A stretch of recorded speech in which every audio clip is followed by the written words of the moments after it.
Welcome to the Geek, the History Geek. I'm Mr. Hodges. There are important moments in history that can have a dramatic impact on the country or the world. September 11th, 2001 is one of those events. The events of 9/11 would dramatically change the way U.S. citizens view their security and the world.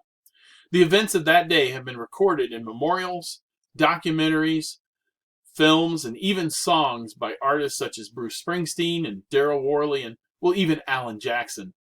Stay with me as we look at the events leading up to 9/11, how the events unfolded on that fateful day, and the consequences stemming from 9/11.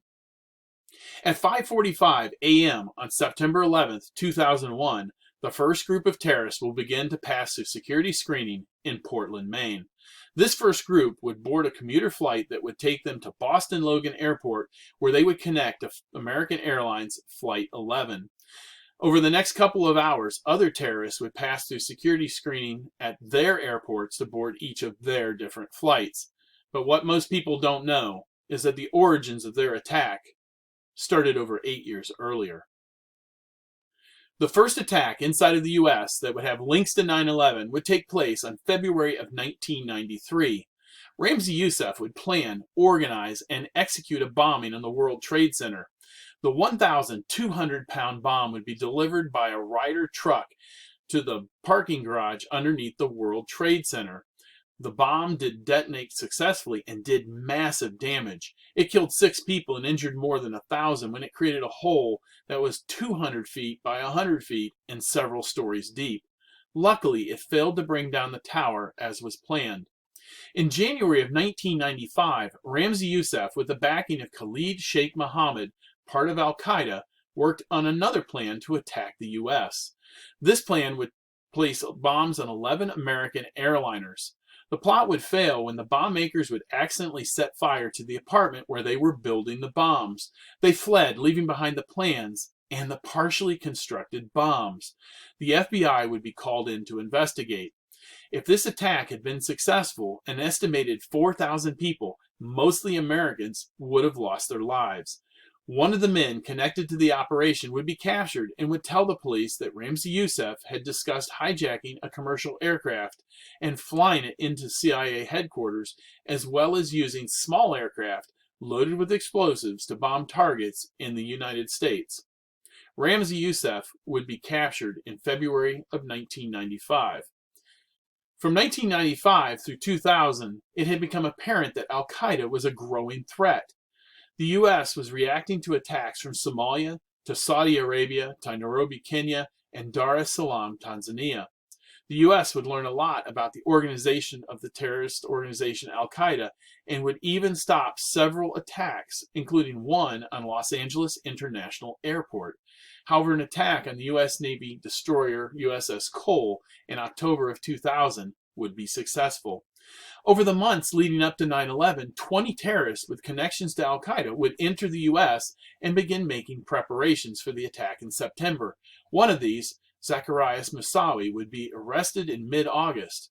In his possession would be 2 knives and a flight manual for a 747. Despite his arrest, the FBI would be unable to uncover the plot in time. September 11th, 2001 started off like any other day. The people across the U.S. began heading to work and children to school. At 7:59 a.m., American Airlines Flight 11 would take off from Boston, headed for Los Angeles with 11 crew and 76 passengers.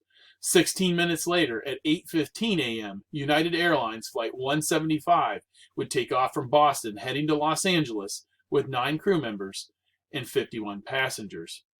At 8:19 a.m., a flight attendant from Flight 11 alerted American Airlines ground personnel to the hijacking of their flight.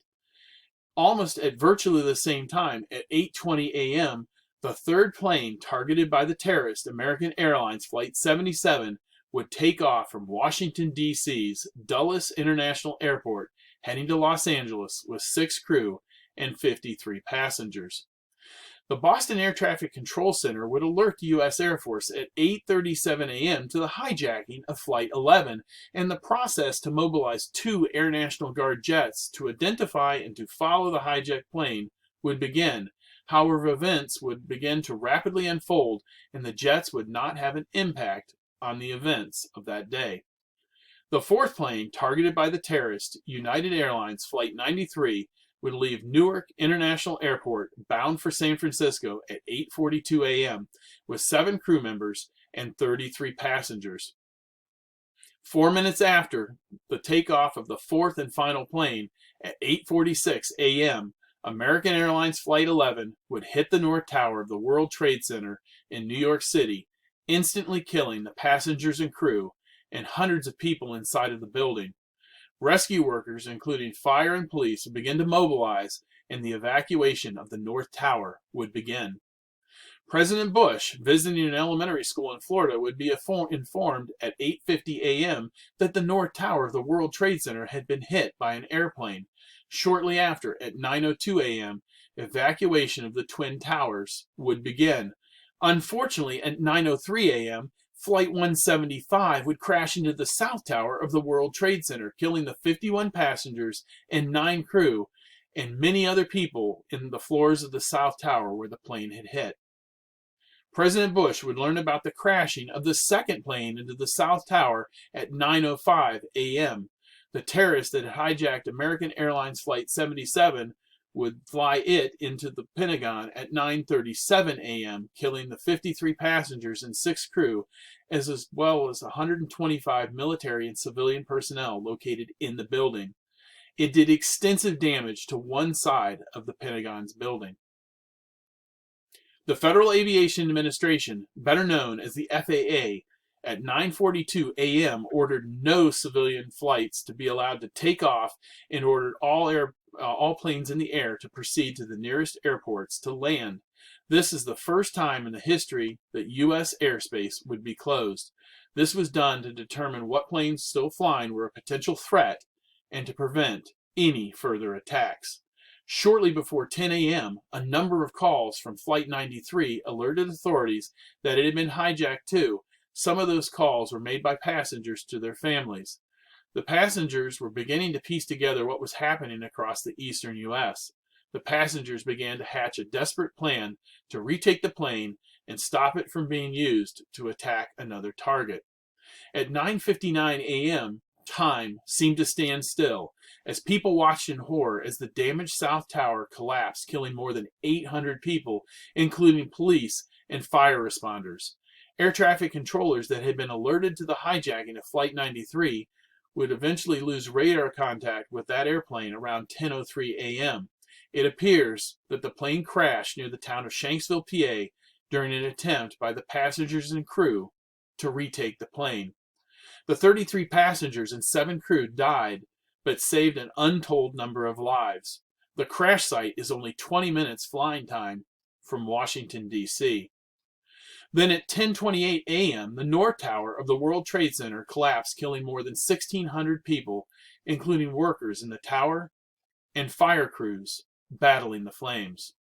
In just over 2 hours, nearly 3,000 people had been killed in the September 11th attacks. The U.S. was a nation in shock. Candlelight vigils and mourning for those lost happened across the nation in the days following the attacks. The nation came together. We were united. For the first time in recent history, the U.S. felt vulnerable, and it sought ways to protect its citizens from further attacks. As the nation looked for answers, it began to find ways to take the fight directly to Al-Qaeda and to those that wished to attack the U.S. In October 2001, the U.S., working with friendly forces in Afghanistan, worked to remove the Taliban and to destroy the Al-Qaeda camps and their presence in that country. Inside of the United States, there was a move to provide greater security for public buildings and for air travel. The Department of Homeland Security was created, and it tasked the newly formed TSA to work to secure airports and port authorities. The Patriot Act gave government agencies and law enforcement greater access to surveillance tools and information to help prevent another attack here on U.S. soil. It also helped to work to better coordinate all of the federal agencies. Now, these actions have not been without their consequences. The U.S. has spent well over $2 trillion fighting this ongoing war, and we have lost more than 2,400 U.S. soldiers. While we have tracked down the leader of Al-Qaeda and removed him as a threat, we are still grappling with issues such as the violation of protected rights for U.S. citizens and the debt that we are experiencing from these conflicts. No citizen that was alive that day will ever forget where they were and when the attacks happened. For many, there was fear, uncertainty, sadness, and even anger. For many, the emotions felt when discussing the events of that day, even years later, can be strong. As citizens, it's important that we take time to remember. I ask that you remember the families that lost mothers and fathers and daughters and sons. Take a moment to pause and remember those that we have lost. Our citizens, the police, the firefighters, the passengers and crews of Flight 11, Flight 77, Flight 175, and especially the heroes of Flight 93. We should also remember the U.S. servicemen and women that have died in service to protect us from those that would like to hurt us here at home. It is for us to remember them and to never forget the events of that day. Until the next time, I'm Mr. Hodges, and this is the History Geek.